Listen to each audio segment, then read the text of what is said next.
मेरी पूजा सद्गुरु जी। मेरा जीवन मेरी पूजा सद्गुरु जी।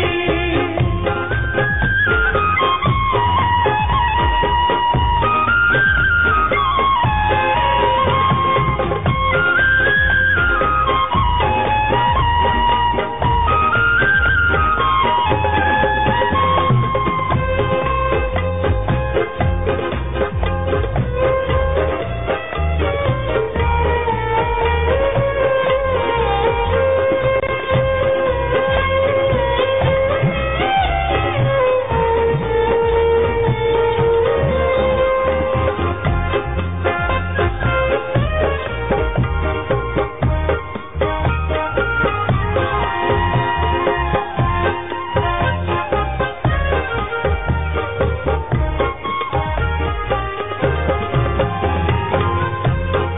ओम नमो भगवते वासुदेवाय।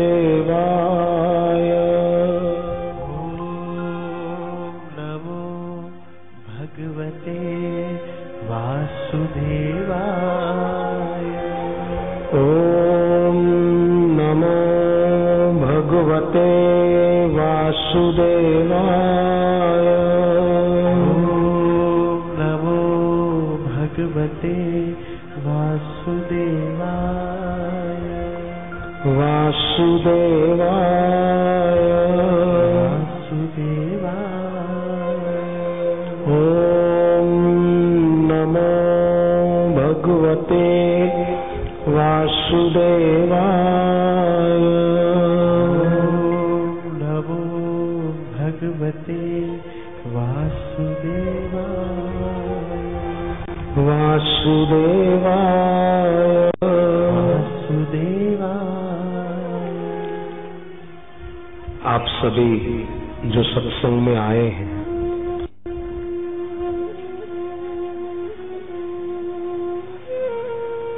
ऊंची और पवित्र बुद्धि के धनी हैं, इसलिए आप इस जगह पर आ पाए।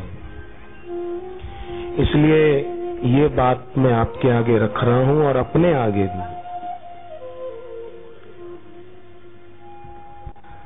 अद्वैत है इसलिए उसकी प्राप्ति का यत्न करना पड़ता है,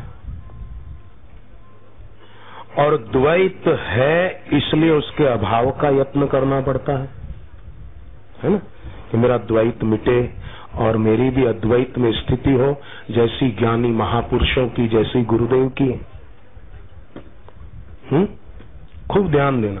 अद्वैत है इसलिए उसकी प्राप्ति का यत्न करना पड़ता है, ज्ञान मार्गी साधक के मेरी अद्वैत में स्थिति हो, और द्वैत है इसलिए उसके अभाव का यत्न करना पड़ता है कि ये मुझे द्वैत न दिखे, स्त्री पुरुष भाई बहन ये मेरा तेरा ये न रहे। अद्वैत है इसीलिए उसकी प्राप्ति का यत्न करना पड़ता है, और द्वैत है इसलिए उसके अभाव का यत्न करना पड़ता है।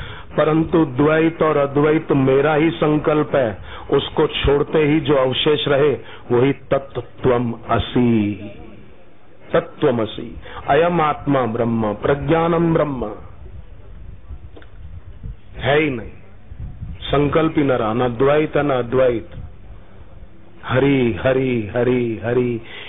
बहुत गुरुदेव जो एक ज्ञान देते हैं ना, उसमें स्थिति, गुरु में भक्ति जिसकी दृढ़ उसकी होती है। नहीं तो मेरे को ये समस्या है, मेरे को वो समस्या है, बेटे ने ऐसा कर दिया, बेटी ने ये कर दिया, उसी में जिंदगी पूरी हो जाती। और बुढ़ापे में फिर बोले तो घुटनों में दर्द बहुत है, कमर में भी दर्द बहुत है, शुगर हो गई है, इंसुलिन का इंजेक्शन लेना पड़ता है, और फिर मर गए। राम बोलो भाई राम। बंद हो गई रे नजरिया हरि भजन बिना, झुक गई बाबा की कमरिया भजन बिना। इसलिए मुझे तो ये बात दिल से लगती है बहुत। अद्वैत है इसलिए उसकी प्राप्ति का यत्न करना पड़ता है, द्वैत है इसलिए उसके अभाव का यत्न करना पड़ता है। पर द्वैत अद्वैत मेरा ही संकल्प है। हरिओम तत्सत, बाकी सब गत्सत। ओम हरि हरि हरि हरि हरि। देखो, दृश्य दिखने वाला है, बोरीवली, कांदीवली, ये दहीसर है, ये विरार है, ये वसई है, ये खारगर है, ये न्यू बॉम्बे है, ये सीवुड है, ये वाशी है। दृश्य सत्य हो तो साक्षी भाव करना पड़ेगा कि भाई मैं इसको देखने वाला हूं, ये दृश्य है। और दृश्य में प्रीति न रहना ही वैराग्य है ना। वैराग्य किसको बोलते हैं? हरिद्वार जाके बैठ जाने का नाम वैराग्य थोड़ी है। वृंदावन जाके बैठ गए उसका नाम वैराग्य नहीं है। वृंदावन जाने वाले, मैं वृंदावन गया एक बार, तो एक बहुत मोटा तगड़ा साधु आया मेरे पास, मेरे जैसे 4 समाज आए उसमें, ऐसा तगड़ा पहलवान था, और मुंडन किया और मेरे पास आया, बोले महाराज जी कैसे हो? मेरा परिचय था, आए बोले ये वीआईपी पास। मैंने कहा काहे का? बोले बांके बिहारी के मंदिर में आज विशाल भंडारा है और उसके लिए वीआईपी पास खास खास साधु संतों और महंतों को बांटा गया है, ये आपके लिए, आप आना जरूर। मैंने कहा कि मुझे है ना, मैंने विनोद में थोड़ा दोस्ती होती तो दिल लगी कर लेते हैं। मैंने कहा देखो मुझे है ना आपके जैसा नहीं होना, आपने इतना वजन बढ़ाया, मेरा इतना बहुत, अब ज्यादा नहीं बढ़ाना है, इसलिए मैं तो भंडारे में नहीं आऊंगा। ये वीआईपी पास आप किसी और को दे दो, उसको काम लगेगा। मैं यहाँ बैठ के जप कर लूंगा और आश्रम में जो खाना बनेगा वही खा लूंगा। वृंदावन आश्रम में बैठा था, आश्रम में अपना वहां बैठा था, तब वो आए थे, अच्छे थे महात्मा, कोई बुरे नहीं थे, पर मैंने भी कहा कि भाई वो आपको मुबारक। तो दृश्य सत्य हो तो साक्षी भाव करना पड़ेगा, ये दृश्य है, मैं दृष्टा हूं। परंतु दृश्य है ही नहीं तो कौन से दृश्य का साक्षी बनेंगे? है ही नहीं तो फिर साक्षी कौन? ये है ही नहीं दृश्य। दृश्य है तो मैं साक्षी हूं, पर जब दृश्य ही नहीं तो साक्षी कौन?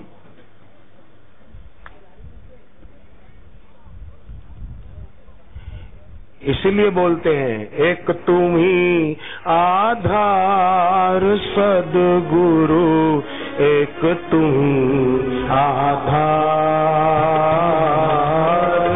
एक तुम ही आधार सद्गुरु, एक तुम ही आधार। मतलब मेरी एक आत्म स्थिति हो, दूसरा दृश्य है ही नहीं। दृश्य हो तो मैं उसका साक्षी बनूं, है ही नहीं तो साक्षी कौन? एक तुम ही आधार। हम आए हैं शरण तुम्हारी, हम आए हैं शरण तुम्हारी, हम आए हैं शरण तुम्हारी,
भजन मैंने पहले भी बहुत बार गाया है, कई जगहों पर गाया है। पर मैं जब भी गाता था पहले शुरुआत में तो सोचता था कि ये भजन में पंक्तियां तो है, कितना भी हो तैरनहारा, मतलब कितना भी तैरना जानता हूं, लिया न जब तक शरण सहारा, हो न सका वो पार।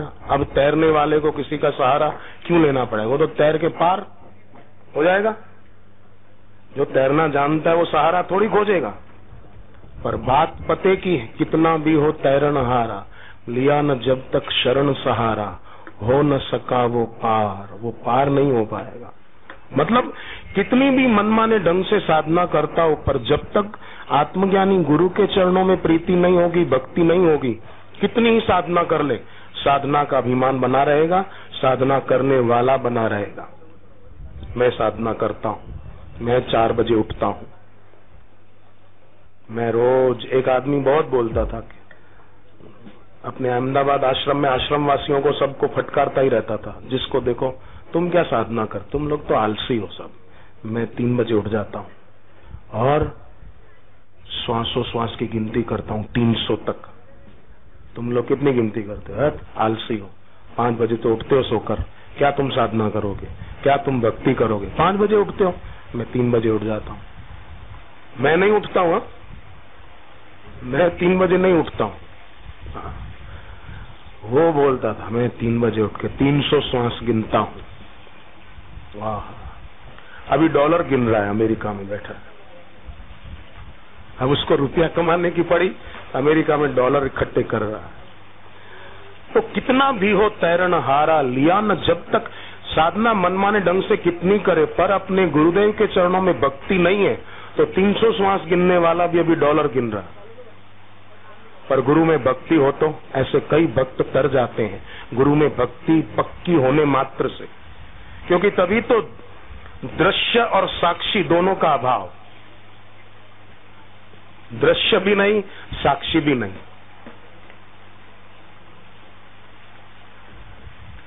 एक महात्मा को किसी ने कहा, महाराज जी मेरे को आत्म साक्षात्कार हो गया। तो संत ने कहा, आत्म साक्षात्कार हो गया तेरे को? बोले हाँ महाराज जी, मेरे को आत्मा का साक्षात्कार हो गया। संत ने कहा कि अभी नहीं हुआ। बोले नहीं महाराज, मेरे को हो गया, अमुक तारीख को इतने बजे मेरे को साक्षात्कार हो गया। संत ने कहा, देख, जिसको साक्षात्कार हुआ और जिसका साक्षात्कार हुआ ये दो नहीं रहते हैं। तो मेरे को साक्षात्कार हो गया मतलब किसका हुआ तेरे को? मतलब तू अलग और वो अलग। जब मैं था तब हरि नहीं, अब हरि है तो मैं नहीं। प्रेम गली अति सांकरी, तामे दो न समाई। तू कहता है मेरे को हो गया, तो वो अलग और तू अलग रहा ना, मतलब भेद है, अभी द्वैत है। अद्वैत में स्थिति नहीं हुई, अभी भेद है। सुन शठ भेद हो ही मन ताके, श्री रघुवीर हृदय नहीं जाके। तो जहां गुरु में भक्ति पक्की,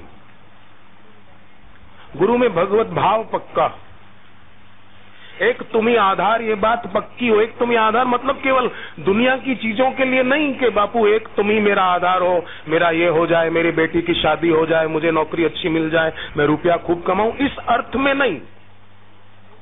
एक शब्द का स्थूल अर्थ होता है और एक उसका मौलिक अर्थ होता है। अब भागवत में गोपी गीत आता है, उसका केवल कोई स्थूल अर्थ पकड़े तो। भागवत में गोपियों ने गोपी गीत में कहा कि आपके चरण हमारे हृदय पे रख दो, तो स्थूल अर्थ में नहीं कह रही गोपियां। गोपियों का भाव एक बड़ा मौलिक भाव, बड़ा सुंदर भाव, कल्याणकारी भाव है। गोपी गीत कभी मौका मिले, आपके घर भागवत हो तो कभी पढ़ना प्यार से। अखबारें पढ़ना जरूरी नहीं है, न्यूज चैनलें देखना जरूरी नहीं है, दिमाग में कचरा भरना है। कचरा पहले ही दुनिया में का, संसार का दिमाग में बहुत है, और क्यों भरते हैं हम लोग? क्यों न्यूज चैनलें खोल के बैठते? क्यों कचरा दिमाग में भरना? और पहले का कम है क्या? जरा सोचो। स्वामीनारायण संप्रदाय के एक शिष्य मुझे मिले, वकील, प्रमुख स्वामी के शिष्य, प्रमुख स्वामी से दीक्षा लिए। तो उन्होंने मुझे कहा, वकील हैं? बोले मेरे को प्रमुख स्वामी जी ने कहा कि बेटे भक्ति में आगे बढ़ना है तो 2 काम मत करना, एक तो अखबारें मत पढ़ना और दूसरा काम मत करना ये न्यूज चैनल मत देखना। बोले मैं वकील हूं पेशे से, मुझे तो समाचार जरूरी हैं, पर फिर भी मेरे को गुरुजी ने मना किया है, मैं न न्यूज चैनल देखता हूं न कोई अखबार पढ़ता हूं, फिर भी मेरा काम अच्छा चल रहा है। मैंने गुरु की बात मानी तो मेरे प्रमुख स्वामी जी की मेरे पर कृपा बरस रही है, खूब कमाई अच्छी हो रही है, कोई कमी नहीं है घर पे। तो मुझे बात अच्छी लगी। प्रमुख स्वामी जी ने जो अपने शिष्य को कही कि तुझे भक्ति में आगे बढ़ना है, तो एक तो ये बात कितनी कल्याणकारी, कचरा क्यों भरना। सुबह उठते ही कई लोग अखबारें उठा लेते हैं। अखबारें पढ़ना बुरा काम नहीं है, गलत नहीं है, पर जगत की सत्यता पहले ही कम थोड़ी है दिमाग में। रुपयों का संग्रह कोई करे तो वो इतना घातक नहीं है, वो मरेगा तो रुपए छोड़ के ही मरेगा, पर दुनिया की बातें सुन सुन के दिमाग में कचरा भरेगा गलत धारणाओं का। ये कुप्रचार करने वाले लोगों के दिमाग में गलत धारणाएं तो बनाते हैं ना कि पानी का बिगाड़ हो रहा है। अब पानी का बिगाड़ कत्ल खानों में कितना होता है। अब ये खुद भी दिखा रहे थे कि अमुक जगह मैच होगा और उसमें कितना पानी टैंकर डाला जाएगा, उसको सरकार इतने पैसे के हिसाब से पानी दे रही है और अमुक एरिया में इतने रुपए लीटर पानी जा रहा है, कितना, कहां 3000 और कहां 400 रुपए, ये सब दिखाते। मुझे कल कोई बता रहे थे।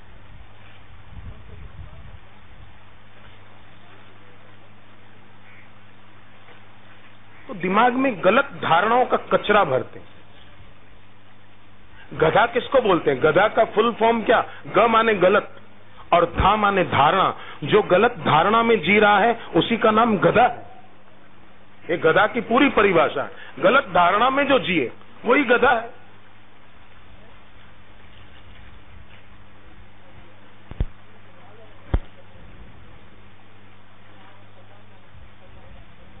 ऐसी मूढ़ता या मन की, तुलसीदास जी कहते हैं, ये मूढ़ता है।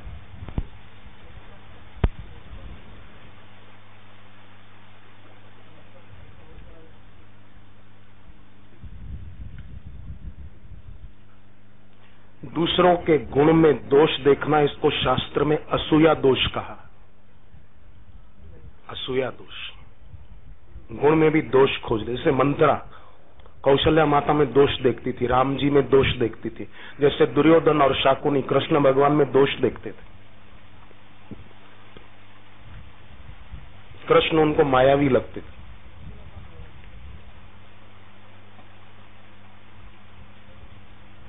एक बार क्या हुआ कि युधिष्ठिर ने यज्ञ का आयोजन किया था, तो उस यज्ञ में सबने काम बांट लिया था। जैसे परिवार में कोई फंक्शन हो तो सब काम बांट लेते हैं, तुम्हारा ये काम, तुम्हारा ये काम। तो भगवान ने सबको काम बांटा। युधिष्ठिर और द्रौपदी कहा कि तुम यज्ञ कुंड के पास बैठोगे, आहुतियां डालोगे, यजमान मुख्य। भीम को कहा तुम रसोई घर में भंडारे का काम देखो, पर खाना नहीं, खिलाने का काम सबको, खाना बाद में, आखिरी में। नकुल को और सेवा सौंपी, सहदेव को कोई सेवा सौंपी कि तुम यज्ञ की सामग्री कम न पड़े उसका ध्यान रखो। यज्ञ में और ब्राह्मण बैठे, उनको सामग्री कम न पड़े, आदि आदि। श्री कृष्ण ने खुद भी सेवा ले ली, ब्राह्मणों को, यज्ञकर्ता संतों को भोजन कराने की, थालियां उठाने की सेवा। तो दुर्योधन और शाकुनी आए कि प्रभु हमको भी कोई सेवा दो। भगवान ने सोचा कि दुर्योधन को सेवा क्या दी जाए। दुर्योधन को सेवा देते हैं। भगवान ने कहा करोगे? बोले हाँ, आप आदेश करो। भगवान ने कहा कि साधु संत और ब्राह्मण जब भोजन करके जाएंगे तो उनको दक्षिणा देनी पड़ेगी, खाली हाथ उनको विदा करना ठीक नहीं है, तो उनको दक्षिणा देने की सेवा तुम्हारी। युधिष्ठिर जी का भंडार भरा है, वहां से तुम देते जाना। दुर्योधन ने कहा शाकुनी को, मामा ये तो बढ़िया काम हो गया, अपन तो खूब बांट देंगे, खूब भर भर के देंगे, जल्दी माल खत्म हो जाएगा और संतों ब्राह्मणों को दक्षिणा नहीं मिल पाएगी तो ब्राह्मण लोग श्राप दे देंगे युधिष्ठिर को। अच्छी सेवा मिली अपने को, जल्दी खजाना खाली कर दो युधिष्ठिर का, खूब भर भर के बांटो। तो नकुल आदि श्री कृष्ण को कहते हैं कि आपने ये कौन सी सेवा दे दी उसको, ये तो सब लुटा देगा। भगवान ने कहा तुमको पता नहीं पर मुझे पता है, और सहदेव को पूछो उसको पता है। सहदेव त्रिकालज्ञ थे, सहदेव को पता है, पूछो। नकुल ने सहदेव को पूछा, क्या रहस्य है इस बात का, उसको ये सेवा क्यों दी, खजाना खाली कर देगा वो तो। सहदेव ने कहा कि कृष्ण प्रभु जानते हैं कि दुर्योधन के हाथ